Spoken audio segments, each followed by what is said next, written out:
Hello everyone. This video is just a walkthrough of a potential curriculum map website that I created with the help of some resources available online. It all starts with a Google form where a teacher requests a unit template right here on this unit request tab. So they fill out this information, what teacher they are, the subject, what grades for this specific unit,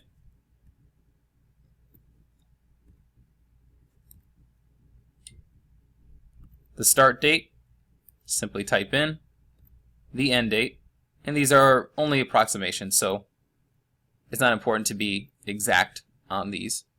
They simply press submit, and then an email is sent with a unit template that is attached to it.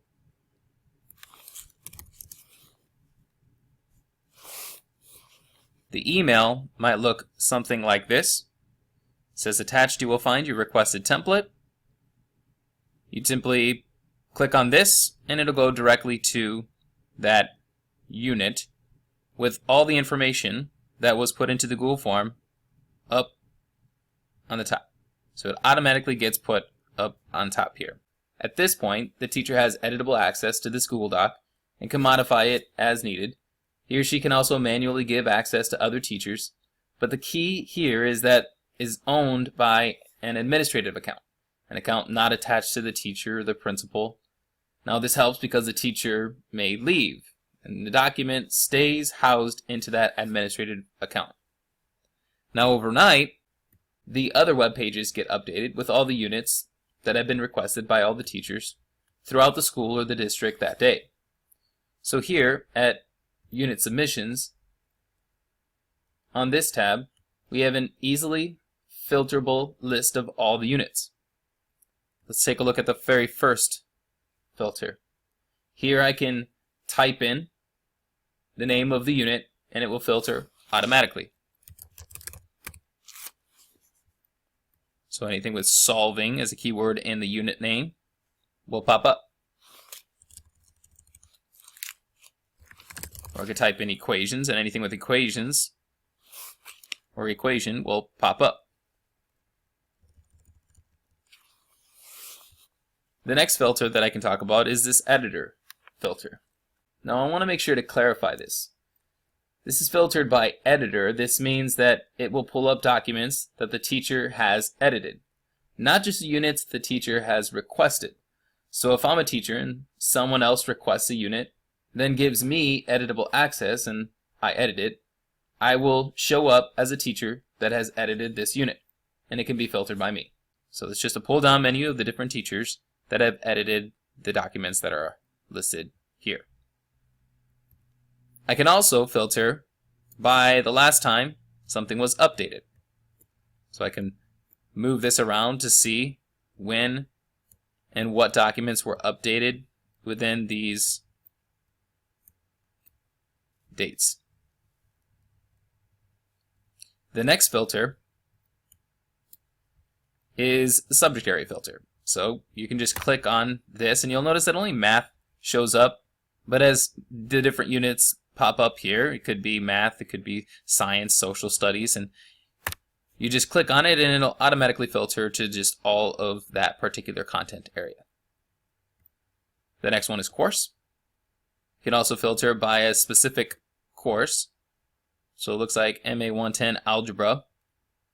Here we have 3 different units, one of which was edited by Sarah Panucci, and so on. You could also filter by grade level. So we have all 9th grade units. You could also look at 9th grade within a specific subject area. So you can filter more than one thing at a time. Now, when you've filtered however you like and you find the document you desire to view, anyone within DD School's domain has the ability to view any of these documents. This allows teachers to collaborate horizontally across subject areas, as well as collaborate vertically. Just to give you a picture of what a unit might look like, let me click on one. When the teacher submits the form, the material again at the top is automatically filled in. Looking at the unit, the teacher name, the grade, the dates, etc. All that gets automatically put in. You'll notice that this information is just made up right here and was typed in after I had requested the template.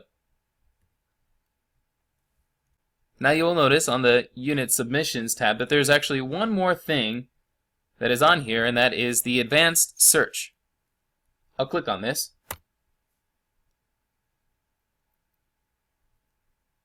And I'll show you how this works. It is a metadata search. It will search for keywords within the documents. For example, if I want to know what teachers are using Twitter in their unit plans or close reads in their unit plans, I would just simply type in those keywords.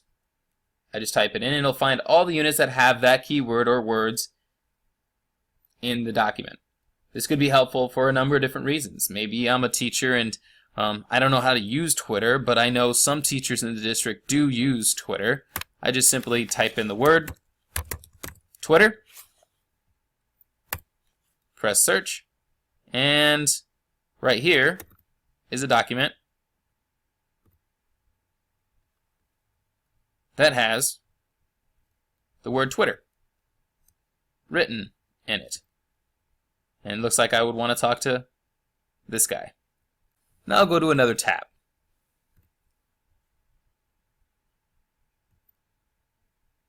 Let's go to the Timelines tab. This web page is more of a visual.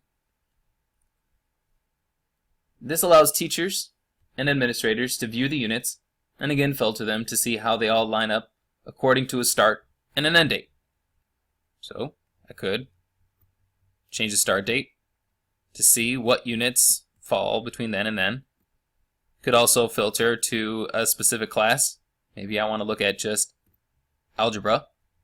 And it looks like there is a solving equations, a solving inequalities, and a solving systems of linear equations. Notice the dates down at the bottom to be able to tell you, alright, this is how it all kind of lays out. Looks like this one is a bit of a longer unit compared to the others. So just an easy way for teachers, administrators to be able to see big picture how things are falling into place.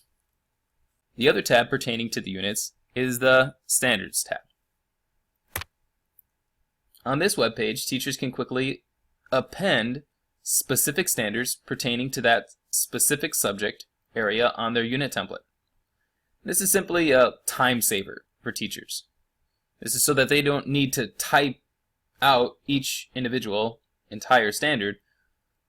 Some Common Core standards could be very long, and as we transition to standards-based grading, this allows an easy way for teachers to attach those standards to their units. Once this is done for the unit, this little red button down here turns to a green one that says Submitted. So, quick show you an example here. For this geometry unit, areas of volumes and figures, simply press Submit. Say which content area we're working with. Looks like we're working in math. Press the word Next. Click on which math standards, and this is just an example. So MA1, I'll just say MA1, maybe MA1 and MA2. Press Submit. And immediately, pretty close to immediately, that MA1 and MA2, it could be much longer, this is a very short example, but MA1 and MA2 will be attached to that document. So let's go to that document. I'll go to Unit Submissions. And it was a geometry unit area. We'll just type that in, and looks like area and volumes of figures. Click on this. And down at the bottom, I'll have the outcomes, or standards, MA1 and MA2.